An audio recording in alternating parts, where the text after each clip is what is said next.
What are the values that, really define a nation, especially one built around this idea of the American dream?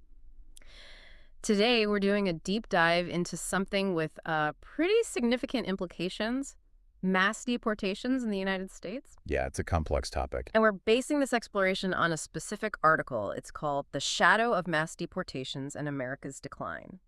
It takes a really critical look at recent policies. Mm, So, our goal here is to unpack the arguments in this piece, the economic, the constitutional, the ethical angles, just to help you get a clearer picture of what the source is claiming. right. And the article jumps right in, suggesting this isn't just, a simple migration crisis. No, it frames it as potentially a gradual erosion of foundational American values. What I found striking is its claim that these policies aren't just border control. But part of a bigger project. Exactly. A project that, according to the article, challenges the U.S. Constitution and even universal human rights.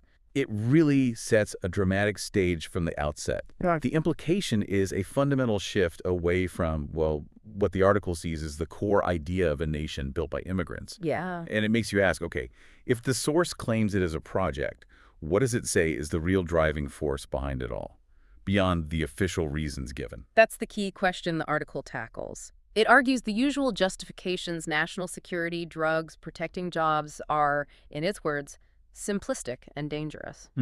Strong language. It suggests those reasons kind of mask what the article views as a more troubling reality. It really contrasts the rhetoric with what it claims happens on the ground. And the counter-argument it presents is pretty stark, right? It talks about icy actions leading to, well, communities being dismantled. Yeah, essential workers treated like criminals, families separated suddenly. Even legally documented people treated as invaders, as the article puts it.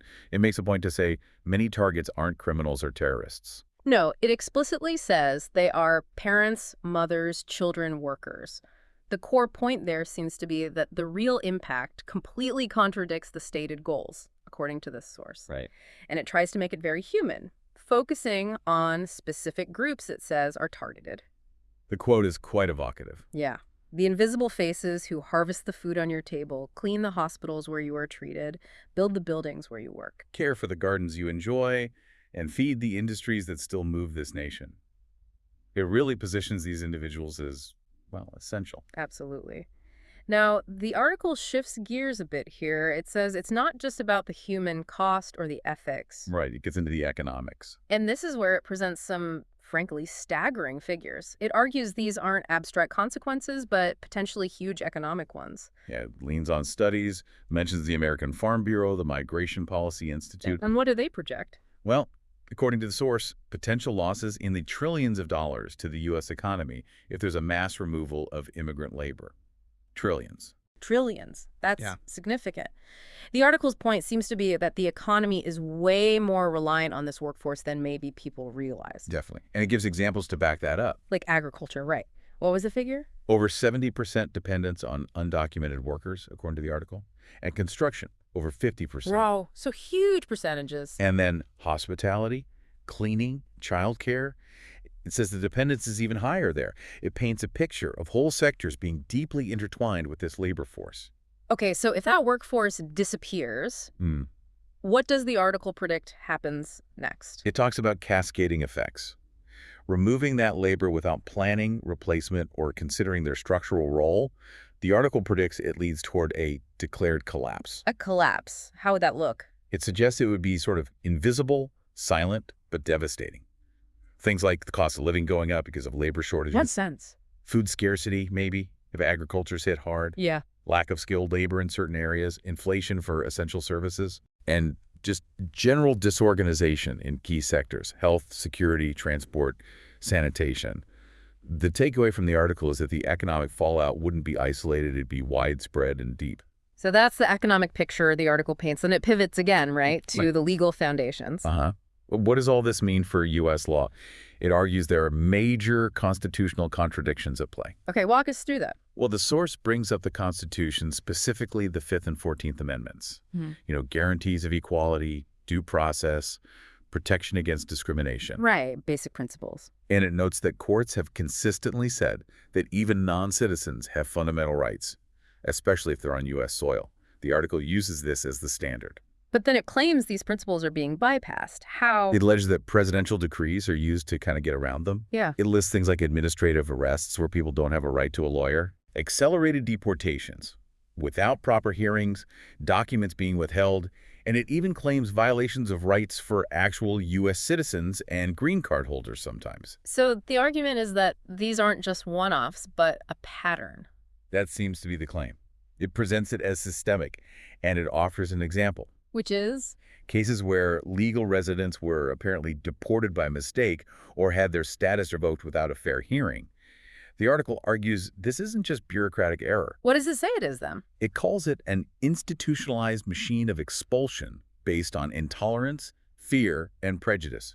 That's a direct quote. An institutionalized machine. That's quite a charge. Yeah, the article's point here is that it sees these actions as driven by systemic prejudice, not just administrative slip-ups, which fundamentally questions the fairness of the whole system. Oh, okay. That's a heavy claim. And then the article introduces something else, something it presents as a, well, maybe ironic counterpoint. Ah, you mean the Melania Trump example. Exactly. It uses her case to highlight what it calls a major double standard.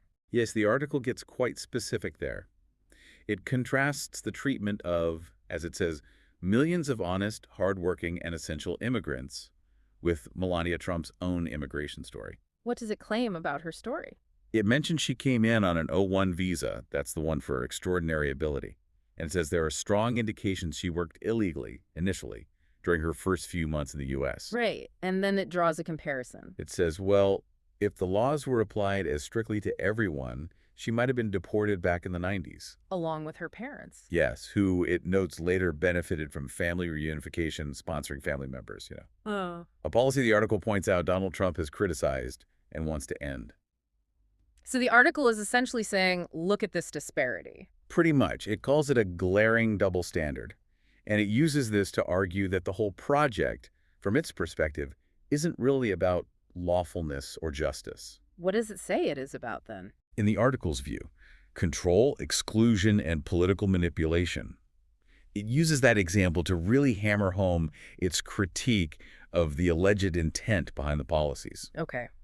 So we've covered the economic arguments, the constitutional claims.